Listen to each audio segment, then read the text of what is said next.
Flashing police lights cut through the night as a black woman in a business suit stepped out of her car. Seconds later, an officer's hand struck her face, not knowing she was about to become their new chief. The night was quiet in a small suburban town, but the silence shattered when flashing red and blue lights pierced the darkness. A black woman, dressed sharply in a business suit, stepped out of her car after a long day at work. Within moments, officers surrounded her vehicle. Their voices were sharp, their tone dripping with disdain. And before she could even reach for her ID, a hand struck across her face. The crowd of onlookers gasped, stunned at the audacity. What they didn't know, and what those officers would soon regret, was that the woman they had humiliated wasn't just anyone. She was their brand new police chief. Her name was Danielle Harris, a woman who had built her career through resilience, intelligence, and an unshakable determination to serve justice. Born and raised in the very city she now returned to, Danielle had faced racism from her earliest school days. She remembered sitting in classrooms where teachers doubted her abilities and walking down streets where strangers crossed the road just to avoid her. But instead of breaking her, each experience became fuel. Danielle had gone on to excel academically, joining law enforcement at a time when black women in uniform were almost non-existent. She endured condescending remarks, grueling assignments meant to break her spirit, and endless tests of her patience. Yet, step by step, she rose through the ranks. Every promotion, every accolade was proof that she belonged, even when the system tried to push her out. Years later, with her reputation as a tough but fair leader, she was selected as the first black female police chief of her hometown. The appointment was historic, not just for her, but for the entire city. She wanted her return to mark a new era, one where fairness replaced bias and dignity was restored to every citizen. On the evening of her swearing-in, she chose to drive herself home quietly. No security detail, no grand escort, just her car, her suit, and the pride of knowing she had made it. But fate had other plans. For Danielle, the road to justice had never been easy.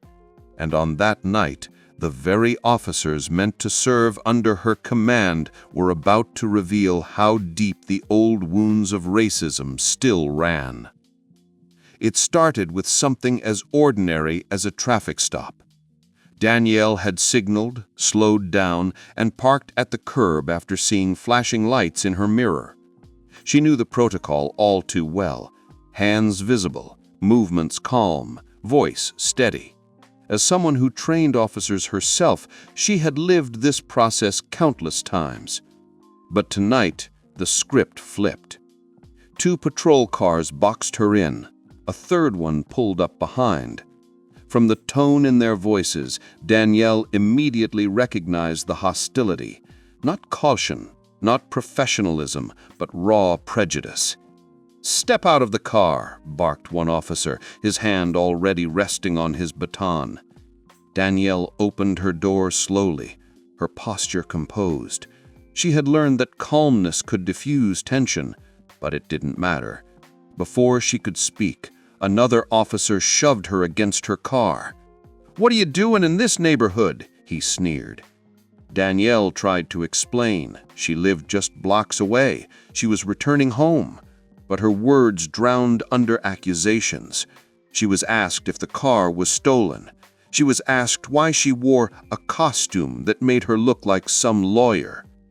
Each remark chipped away at the dignity she carried, not because their words held truth, but because she knew this scene was being watched. Neighbors peered from windows, phones recorded, whispers spread in the night.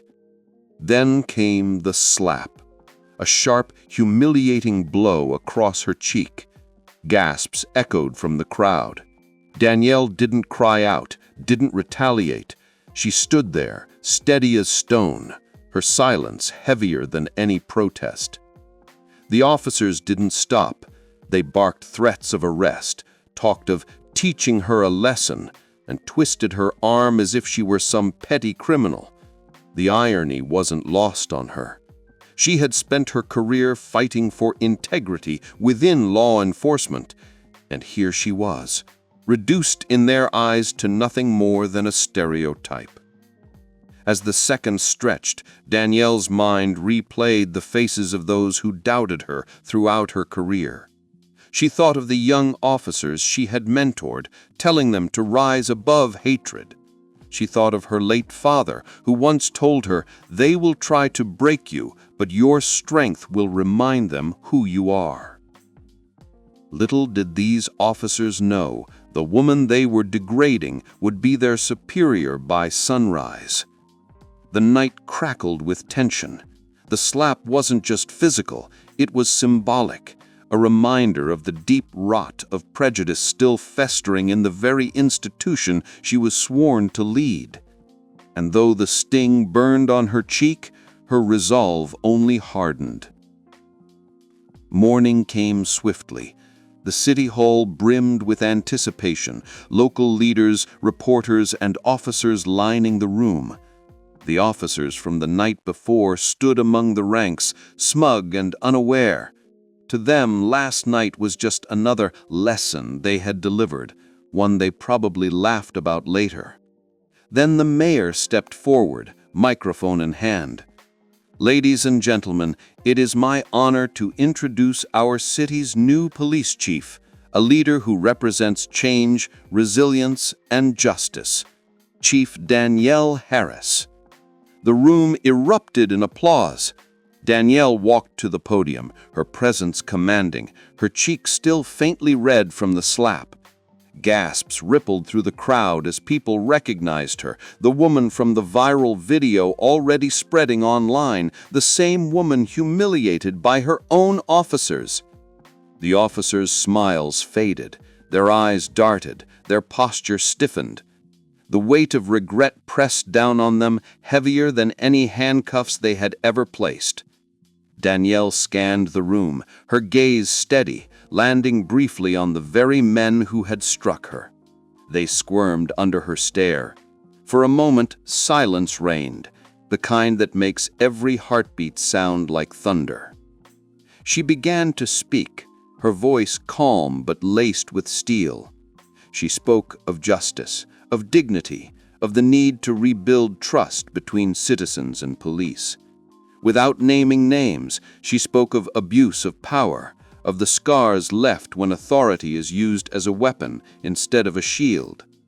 And with each word, those officers felt the floor beneath them crumble. They weren't just caught, they were exposed, powerless before the very woman they had tried to degrade. The aftermath was swift. Internal investigations were launched, the officers suspended pending review. Public outrage demanded accountability, and for once, justice seemed possible. The video of the incident spread far beyond city limits, igniting debates about race, power, and the face of modern policing. But for Danielle, this was more than punishment. It was opportunity. She knew her leadership would be judged not by how she punished those officers, but by how she transformed the culture that allowed such behavior to thrive. She met with community leaders, listened to citizens' fears, and implemented reforms centered on transparency, accountability, and respect. Her story became a symbol. To some, she was a reminder that resilience could turn humiliation into triumph. To others, she was proof that true leadership wasn't about titles, but about the courage to stand tall when the world tries to drag you down. Those officers who once mocked her name would now carry it as their chief's signature on every policy, every decision, every reform. Their regret was public, their shame immortalized in the very community they once sought to intimidate. But Danielle didn't dwell on revenge. Instead, she focused on the future. She understood that racism, deep and systemic, couldn't be erased overnight. Yet, if her story could spark reflection in one household, accountability in one precinct, or courage in one young black girl dreaming of breaking barriers, then the slap that once humiliated her had transformed into something greater, a catalyst for change. As the cameras clicked and the city looked to her for guidance, Danielle left the crowd with one final thought, a challenge that echoed beyond the walls of City Hall. If power is misused to oppress, it destroys us all. But if power is used to uplift, it rebuilds us. Which side of history will you choose to stand on? And with that,